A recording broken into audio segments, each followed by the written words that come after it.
Welcome back to another story on Echo Story. Before we begin, tell us where in the world are you watching from? Now let's dive into today's story. Mom promised me her wedding ring, then gifted it to my sister-in-law instead. The velvet box was cool in my hand, the kind of cold that seeps into your palm and lingers even after you set it down. I had picked it up from the dresser drawer where Mom usually kept it, out of habit more than anything. The box had always been there, tucked behind her folded scarves, and for as long as I could remember, I was told it would one day be mine. Now, holding it, I tried not to imagine the empty space it left behind.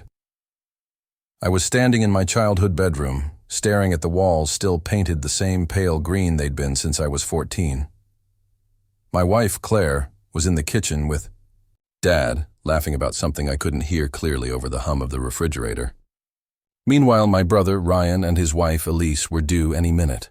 The family had planned a small dinner, nothing special, just one of those let's get together before life gets too busy again gatherings. But for me, tonight felt heavier. Promises made in passing. The first time Mom had mentioned the ring to me, I was about 12. I remember it clearly because I was sitting at the kitchen table trying to peel an orange with my fingers, making a mess of it, when she pulled the ring off her finger to rinse her hands at the sink. She set it down on the counter and said, almost casually, "Someday this will be yours. My mother gave it to me and I want you to have it." At 12, I didn't fully understand what that meant, but the words stuck. Maybe it was the way she said it, not as a suggestion, but as a fact.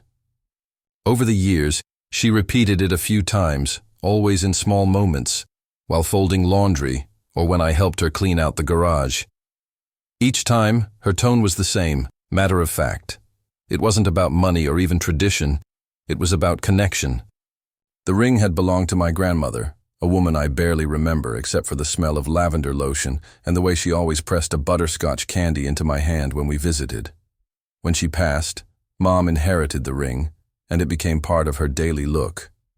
She wore it even while cooking, even while gardening, the thin gold band catching the sun through her gloves.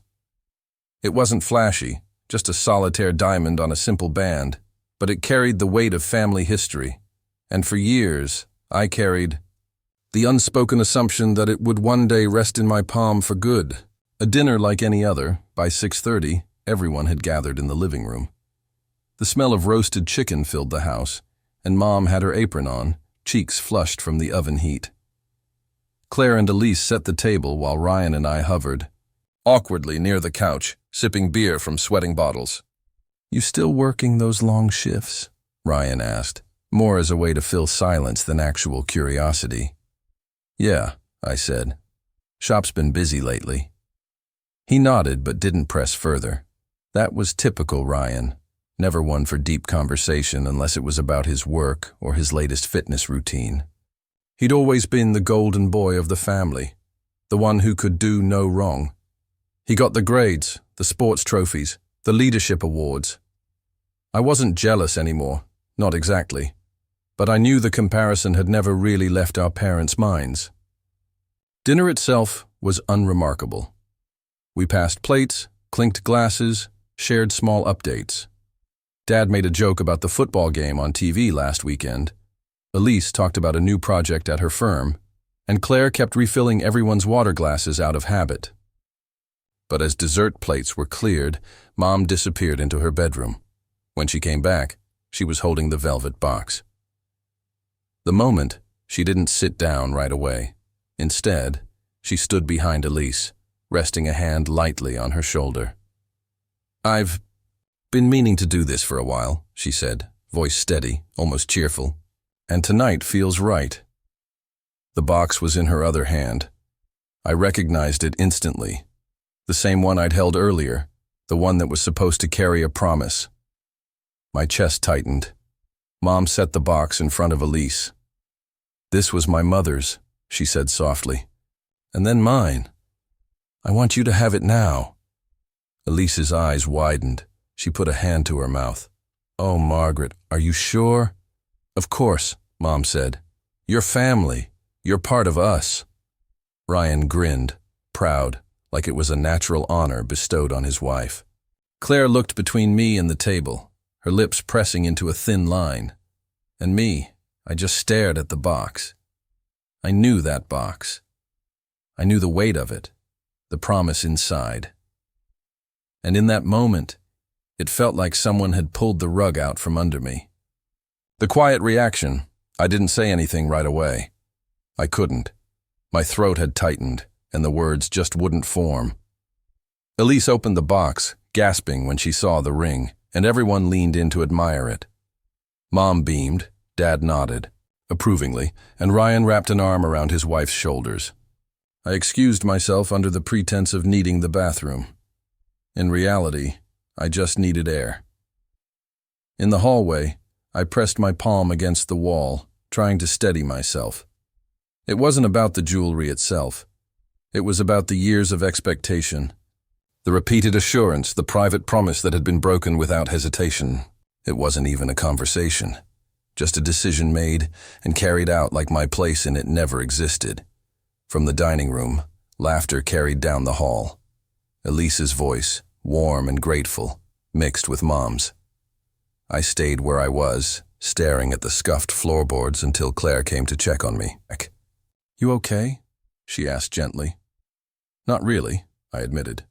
Her hand found mine, squeezing it once. She didn't need to say more. She knew. What it meant, on the drive home later that night, the ring still glittered on Elise's finger, catching the headlights as Ryan drove their car ahead of us. Claire sat quietly in the passenger seat, glancing at me every so often. I kept my eyes on the road, hands gripping the wheel tighter than usual. It wasn't about entitlement. It wasn't about greed. It was about trust. Mom had looked me in the eye more than once and said those words. And now it was as if those conversations had never happened, erased in the blink of an eye. I thought about confronting her, demanding an explanation, but the words felt too heavy to lift. Instead, I let the silence stretch between me and Claire, the only sound the hum of the tires on asphalt. But one thing was clear. This wasn't something I could just swallow. The kitchen light was still on when we pulled into our driveway. The blinds glowed with a soft yellow hue, and for a second, I wondered if the familiar warmth of our house would soften the knot twisting in my chest. But when I turned off the ignition, the silence between Claire and me hung heavier than the air outside. She sat there for a moment, watching the dashboard lights fade. Then she unbuckled her seatbelt and spoke, voice low. "You're not going to let this go, are you?" I rubbed my forehead. "Would you?" Her sigh was soft but firm. "No, but I also know your mom. She doesn't see it the way you do." That stung. Not because Claire was wrong, but because she was right. Mom had always been pragmatic, the kind of woman who dealt with what was in front of her rather than what was promised yesterday. To her, gifting the ring to Elise was probably an act of generosity, a symbolic welcome into the family. To me, it was a betrayal. The next morning, I woke early the next day before the alarm and wandered into the kitchen. The coffee maker sputtered to life, filling the room with the smell of brewing grounds.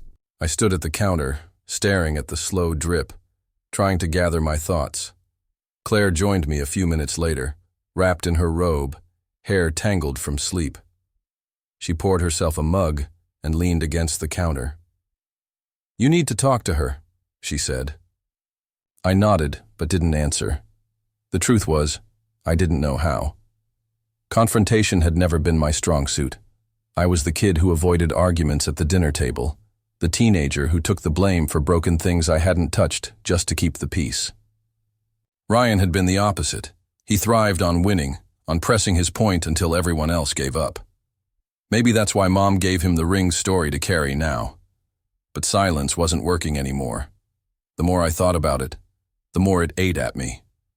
Visiting Mom alone that afternoon, I drove over to my parents' house without telling Ryan or Elise. Dad was out in the yard, trimming hedges with his usual slow patience. He waved when he saw me, but I didn't stop to chat. Mom was in the kitchen, wiping down the counters. She looked up, surprised. "Well, this is a nice surprise," she said. "What brings you here?" I sat down at the table, the same one where she'd once peeled oranges and promised me the ring. My voice came out steadier than I expected. "I wanted to ask you about last night."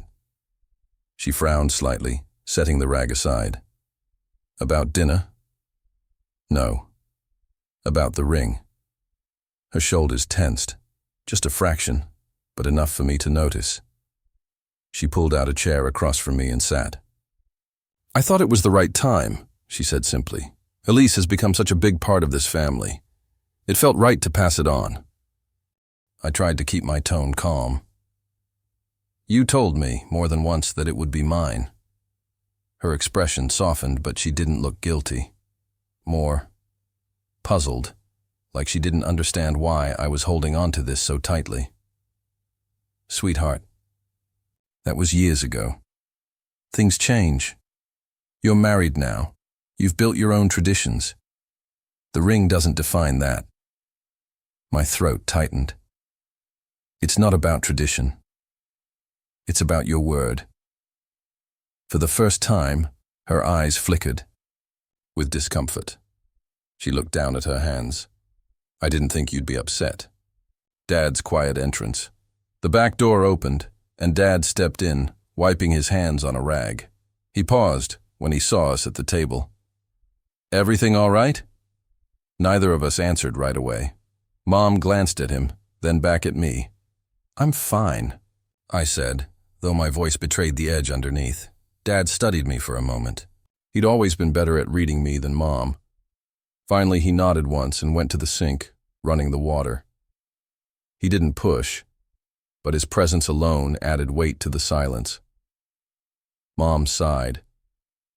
"I'm sorry if I hurt you. That was never my intention." The words were gentle, but they didn't fix anything. They just hung in the air, an apology stripped of action. Telling Claire when I got home, Claire was waiting on the porch, arms folded. "How'd it go?" I sat beside her, leaning back against the railing. "She doesn't get it. She thinks it's just a piece of jewelry." Claire rested her head on my shoulder. "So what now?" That was the question. Did I keep pushing, risk turning it into a family war? Or did I swallow it, let Elise wear the ring while I tried not to notice? The problem was, every time I pictured that diamond catching the light on Elise's hand, it felt like a reminder, not just of what I'd lost, but of where I stood in the family hierarchy, and I wasn't sure I could live with that. Elise shows. It off 2 weeks later, Ryan and Elise invited us over for a barbecue. It was a warm Saturday, the kind of day where kids from the neighborhood rode bikes up and down the street, and the smell of grilled meat hung heavy in the air. Elise greeted us at the door, beaming. She hugged Claire, then me, and of course her hand, now sporting the ring, flashed in the sunlight. "Can you believe it?" she said, holding it up like it was brand new. "Your mom was so sweet to give this to me. It fits perfectly." I forced a smile. "Yeah, it looks nice." Ryan clapped me on the back, grinning. "Family heirlooms, man. Pretty cool, huh?" Cool wasn't the word I would have chosen. During dinner, Elise made sure to mention the ring at least 3 more times, how she'd gotten compliments on it at work, how her friends were jealous, how she couldn't believe her luck. Each time, Ryan beamed with pride. Claire kept glancing at me, worried I'd say something, but I didn't. Not yet.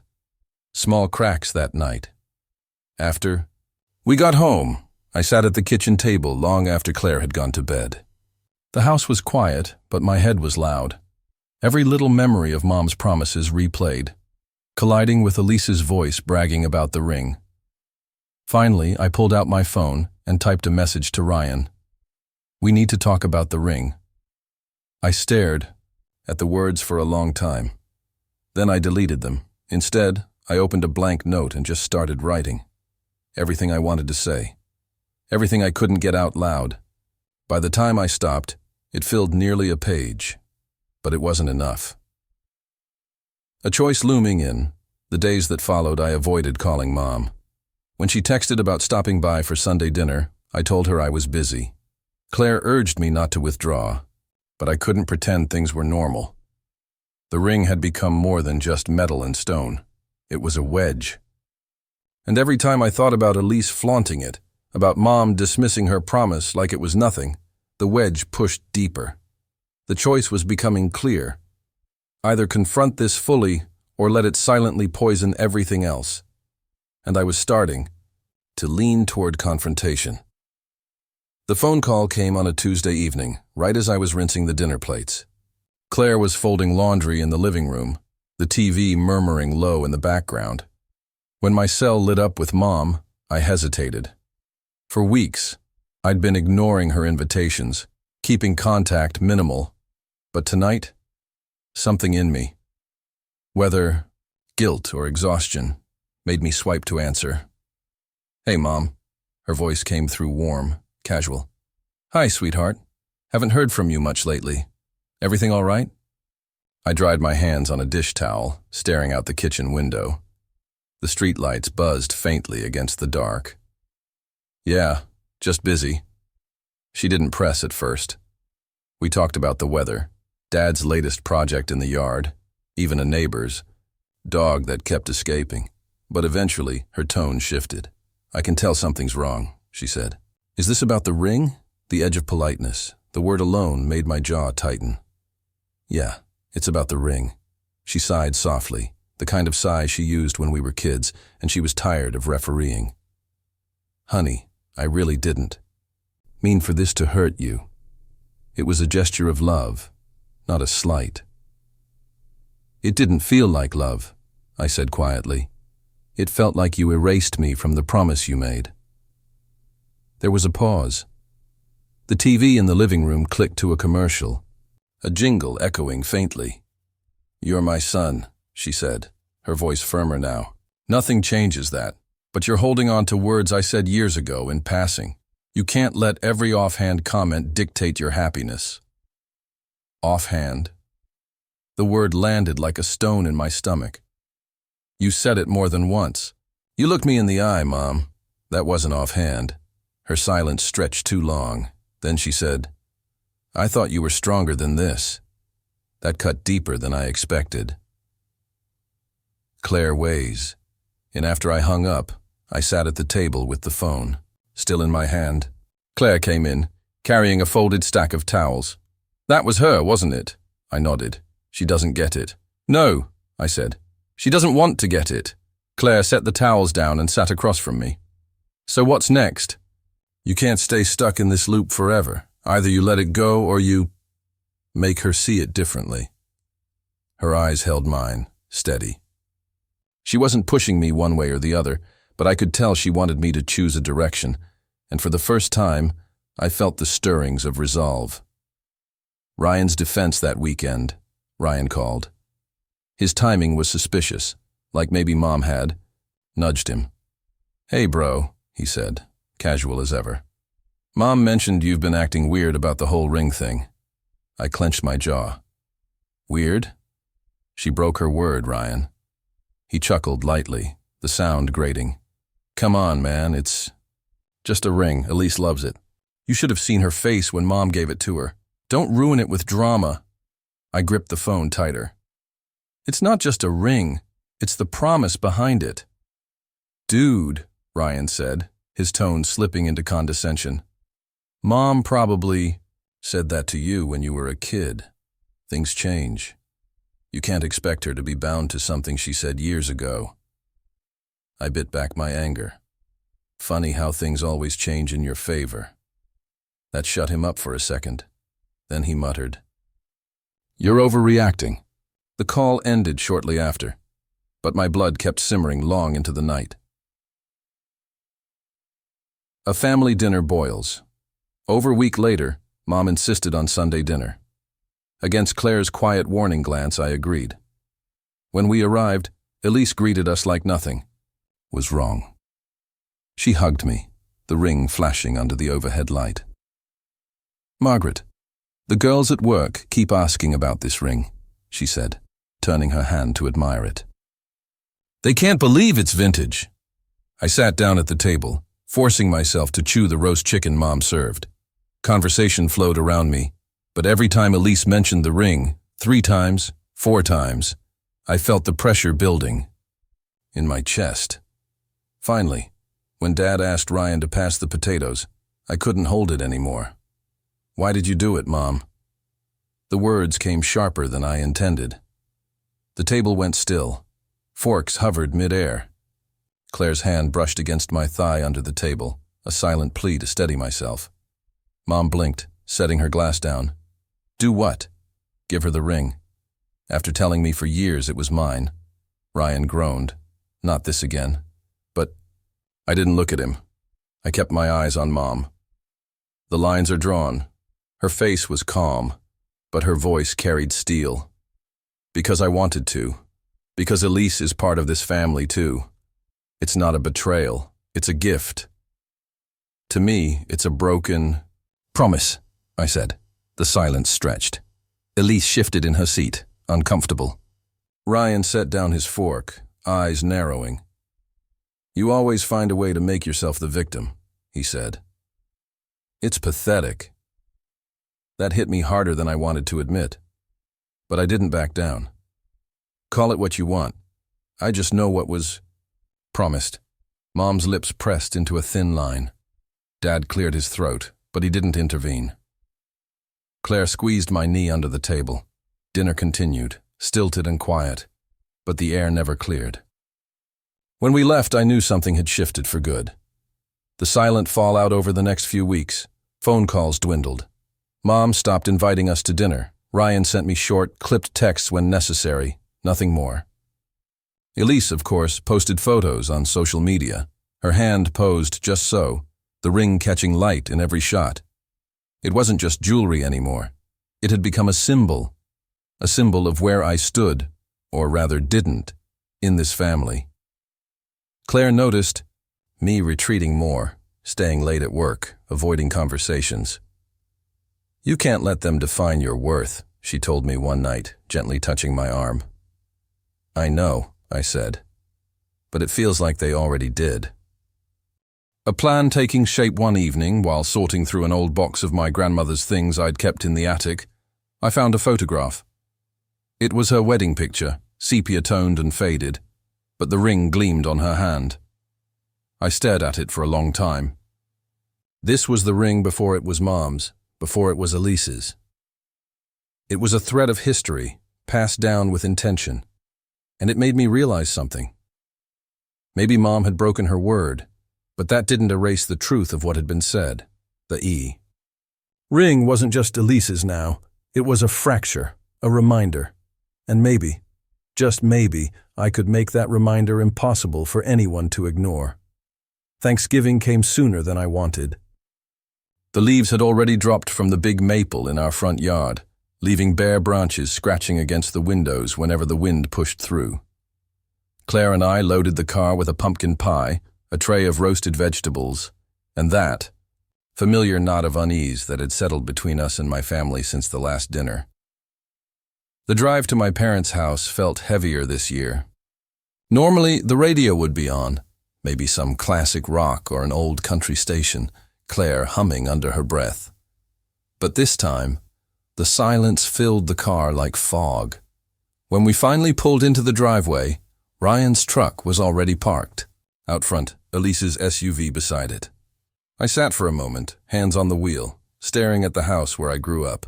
"We don't have to stay long," Claire whispered, as if reading my mind. I nodded, though I wasn't sure if leaving early would make anything easier. The ring at the table inside, Mom greeted us with a smile that looked practiced. Dad gave me his usual firm handshake, and Ryan slapped me on the back with just a little too much force. Elise was already in the kitchen, chatting with Mom as they basted the turkey. Her hand flashed when she reached for a dish towel. The ring caught, the kitchen light sharp and bright. I tried not to look, but it was impossible not to notice. Claire and I set our contributions on the counter, and for the next hour, we busied ourselves with small talk, chopping vegetables, refilling glasses. But when we finally sat down at the Long dining table, the ring was impossible to ignore. Elise rested her left hand on the table as she talked, the diamond winking in every flicker of candlelight. Halfway through the meal, she leaned toward Claire. "I still can't believe your mother-in-law trusted me with this ring," she said, tilting her hand so the stone caught the light again. "It feels like such an honor." Claire's smile was tight. "It's very generous of her," she said, her tone flat in a way only I would catch. Mom beamed at Elise, then glanced at me like she was waiting for me to contribute to the chorus of approval. I kept my fork moving, slicing through turkey I wasn't tasting. The conversation that wouldn't end after dessert, when the others were clearing plates, I stepped out onto the back porch. The air was sharp and cold, the kind that stung your lungs when you breathed too deep. I thought I'd get a moment alone, but Mom followed me out, wrapping her sweater tighter around her shoulders. "You're awfully quiet tonight," she said.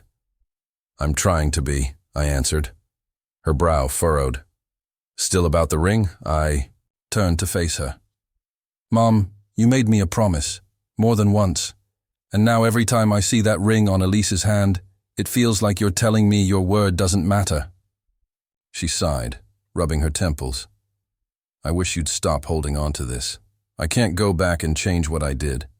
I wanted Elise to feel welcomed. She's family too." "I'm family first," I said, my voice sharper than I intended. "And you didn't even ask me. You didn't even consider what it meant to me." She flinched at that, just slightly. But instead of apologizing, she shook her head. "You're making this into something bigger than it needs to be." Her dismissal burned hotter than the cold air. Claire's breaking point on the way home, Claire finally spoke, her voice tight. "I can't sit through another one of those dinners, watching them pretend nothing's wrong." I gripped the steering wheel. "So what do we do? Stop showing up?" "Maybe," she said. "Or maybe you confront it properly. Not at dinner. Not in passing. Really confront it, because this slow bleed, it's killing you." She wasn't wrong. I felt it too. The erosion of trust. The way family felt less like family and more like a performance I didn't want to attend. Elise's little exhibition. A week later, I ran into Elise at the grocery store. I might have been able to duck away, but she spotted me in the produce aisle. "Hey," she called, pushing her cart over. She was dressed in workout gear, her hair pulled back in a neat ponytail. Of course, the ring sparkled as she adjusted her jacket sleeve. We exchanged pleasantries, but she couldn't resist slipping it in. "You know, people keep asking me where I got this ring. It's such a conversation starter. Margaret was so sweet to give it to me. I tell everyone it's a family heirloom." My jaw tightened. "It was supposed to be." She tilted her head, confused. "What do you mean?" "Never mind," I muttered, moving past her cart. Her smile faltered for the first time, but I didn't stop walking. Dad's quiet intervention. The following Sunday, Dad called me. His voice was steady, but there was an undercurrent of something heavier. "Son, I know you're hurt about the ring," he said. "And I can't tell you not to be. Your mother, she sees things differently. But I see you pulling away, and I don't want this family to split apart over one piece of jewelry." "It's not about the jewelry," I said.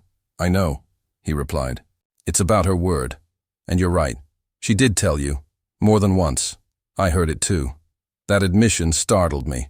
For weeks I'd wondered if I was misremembering, if maybe I'd built this promise up in my head.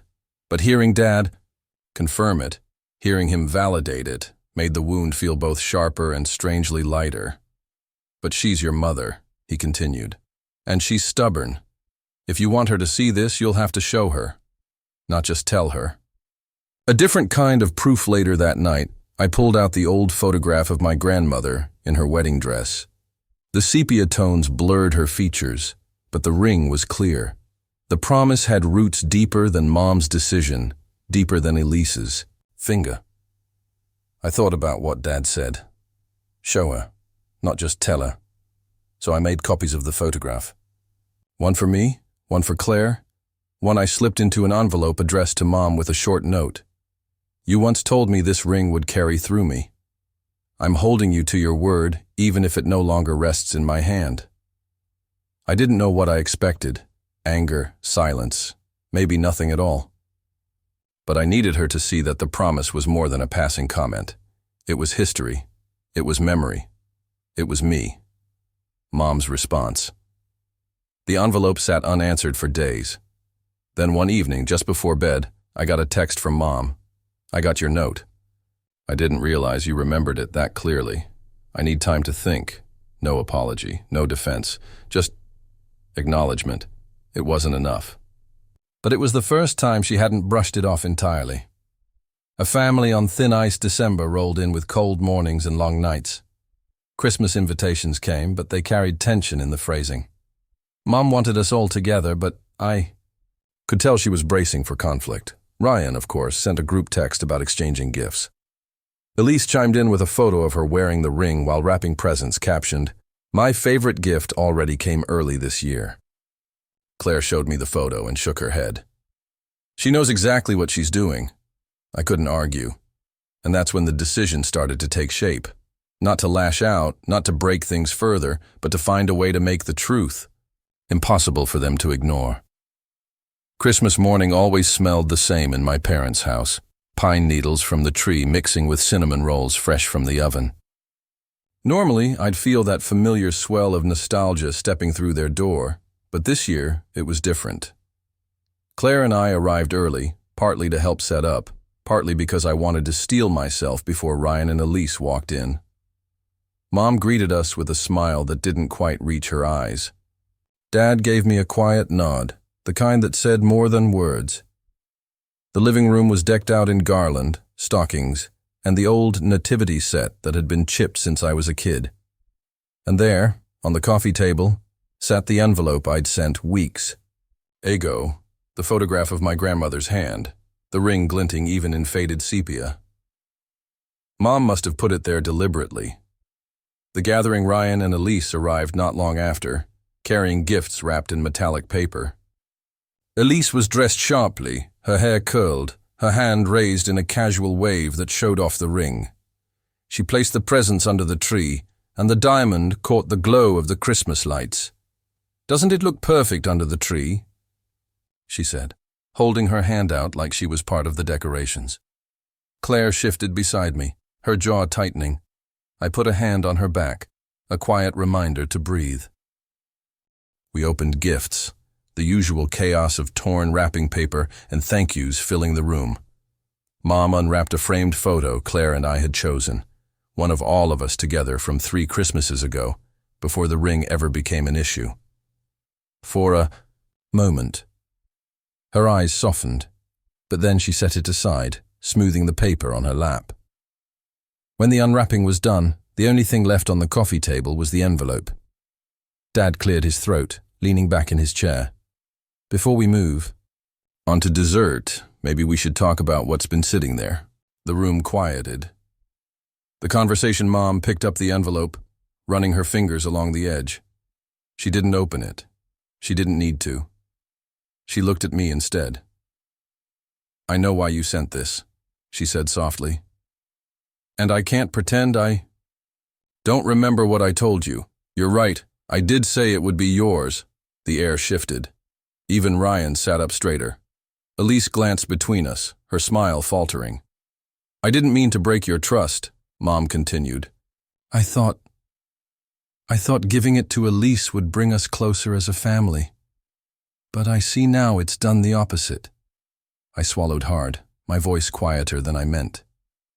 "It wasn't about the gold or the diamond. It was about your word. Every time I see it on her hand, I remember that what you told me didn't matter." Elise's face flushed. She pulled her hand back, folding it in her lap. "I didn't know she promised it to you," she said, her voice thin. Ryan looked like he wanted to jump in, to defend her, but even he couldn't find the words. A hard choice, Mom placed the envelope back on the table. "I can't take back what I did, and I won't ask Elise to give up something I gave her. But I will tell you this. I should have honored my promise, and I am sorry. It wasn't the dramatic reversal I'd imagined in angry daydreams. She didn't demand the ring back, didn't hand it over to me in some grand gesture, but for the first time, she acknowledged the truth. And maybe that was enough. Ryan finally spoke, his voice clipped. So what now? Are we going to hold this over Elise forever? I looked at him. No, I'm not asking for it back. I just needed everyone to know it wasn't a simple gift. It carried history, and it carried a promise. Silence filled the room, thick but calmer than before. Aftermath later, after dessert and strained conversation, Claire and I said our goodbyes. As we walked to the car, I glanced back through the window.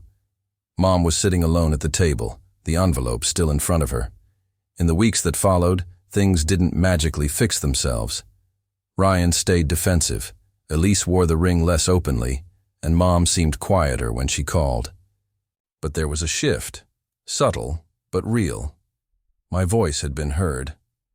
The truth had been placed on the table, impossible to ignore, and for me, that mattered more than the gold band or the diamond set in it.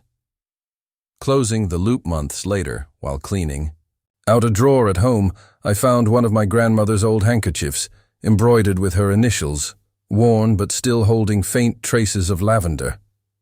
I held it for a long while, realizing that my connection to her, to my family's history, didn't live in a ring.